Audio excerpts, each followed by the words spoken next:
Focusing on women and urging them to become financially independent, a session titled Financially Independent with SIPs was conducted.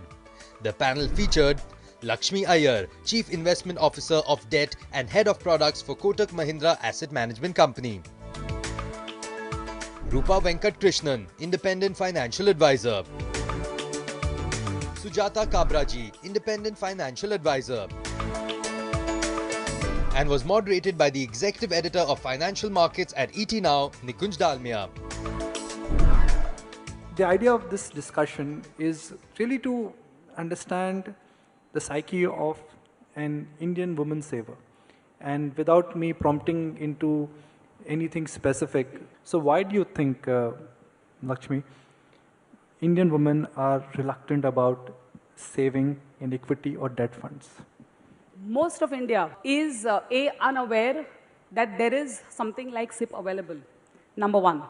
Number two is, a few days back I said that Indian population is 135 crores and number of SIP accounts we have is barely 1.5 crores. To which somebody says that it's not a right comparison because the number of PAN cards is just 1/10 of what the population is. My point is that if you want the SIP, you will get the PAN. It is not that just because you don't have the PAN, you don't have the SIP.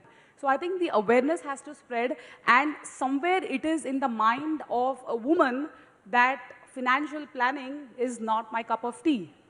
Okay, if I'm unmarried, it's my family that does it. And if I'm married, okay, let me delegate it to my husband, and he is the person who will take care of it. So I think it's time we disbanded that myth, and probably, and why I'm calling it a myth, because there is absolutely no reality in it.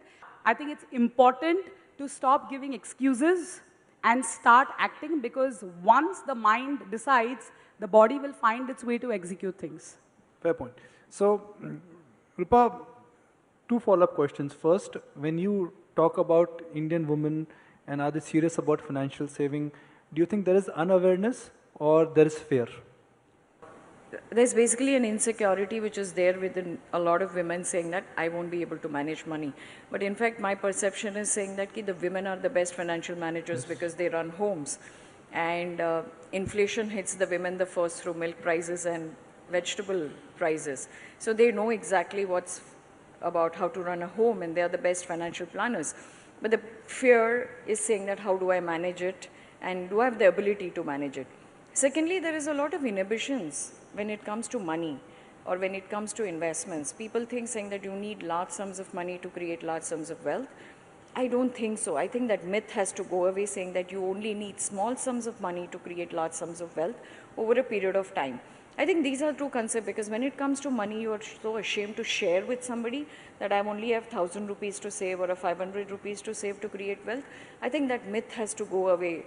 And that's the myth that I find in a lot of people, saying that I have very little, can I make abundance out of it? So it's fear and the inhibitions to share and talk about it. Sujata, what has been your experience? I'm seeing a huge big change in the last maybe 4 or 5 years. So I have a team of women who work with me, and they all come from an economically poorer background. And I think what the big change is, if you educate and take away the fear, then I'm finding it hard to hold them back. They want to put everything in equity rather than have a balance. So fear holds women back, and they feel ashamed to admit that they don't know. But once you teach them, I think, like Rupa said, they make better financial planners. Lakshmi, a very basic follow-up question. Since we are targeting Indian women saver here, Indian women saver are ultra-conservative. They have token amount which they save from their household expenditure, and that is their entire saving or their corpus. Should an average Indian woman saver not invest in equity SIPs at all? So I think the answer to that is a definite yes.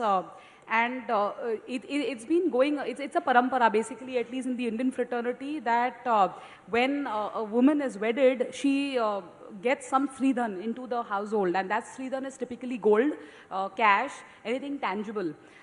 I think this is the era where this same woman has to inherit Sridhan And that Sridhan has to be SIP. So I think basically SIP is definitely the way to go for a woman specifically to get initiated into the world of finance. It will do wonders to you much, much beyond your life and much more beautifully or miraculously than you could have ever imagined. Whereas gold, it's not that I'm against gold, but gold will just lie over there. It's a dead asset. It does not add to the productivity of the country. So it's time women change the mantra that my Sridhan is my SIP. Now, Rupa, imagine some unnecessary forced purchase which we do either on internet or we go to movie hall, and instead of popcorn we also buy that soda. Now this is just for the young audience here. If they just avoid the temptation of buying a shoe, one t-shirt or one weekend movie, how much can that save or make their life if they start a SIP? So normally when I meet a young guy and when I talk about SIP, the first reaction is, I don't have money to save. So I'll just ask a question saying that how many times do you go to a pub or a hotel or a restaurant? And it would be 5 times and 6 times. And every time that you spend, he says 1,000 rupees or 500 rupees. So I asked him 3 months back, where did you eat? And with whom did you eat? And what did you eat? I don't remember. Not even 2 weeks back, you would remember what you ate or what you did. So I said, fine, if that is the case, if you can give me that SIP, if you go, instead of 4 times, you go 2 times to a restaurant, and the 2 times that you don't go, give me as a SIP. After a few years, I think you will have money to go and pub in a 5-star hotel. That's the kind of wealth that you can create over a period of time and save, and it's all about discipline. I think it changes. It just gives a little time, but it just changed your mind, because investment is all about psychology. It's all about experience. It's all about how do you put yourself. So I'll keep it open. I mean, we'll encourage some questions from the floor. And yes, please. My question is, okay, SIP is for people who have regular income, like salaried people. So what about people who have erratic income? Sometimes they make money in a month, sometimes they don't. They get a deal, they crack it, and they get good amount of money. And sometimes they don't get, and they don't make money. Then how can they make SIP in that? There's an alternative to an SIP, which is called an STP. So whenever you get a lump sum, you park it in a liquid or debt fund and set up a regular transfer into equity and keep doing that every time you get a lump sum. So that's one alternative. Really. The other way to look at it is assuming it's SIP and lump sums may not be available for STPing. Look at it this way. If you make SIP a habit, you will find means to achieve that end. When demonetization happened, I had my security guy saying that biscuit खाने के लिए भी पैसे नहीं है. मैंने बोला चाय तो पीते हो ना? So the point is, अगर चाय की पत्ती के लिए पैसे आते हैं, तो कहीं से जुगाड़ हो जाता है. So I think this Indian system is expert in जुगाड़. It is very important to harness the जुगाड़ in right direction. When the mind decides, the body will find means to achieve that end. I'll answer your question saying that I'm sure saying that whatever the amount of money that you're earning, you're not going to save the entire money in SIPs, right? You're going to only take 10% or 20% of that money that you earn to put it in an SIP.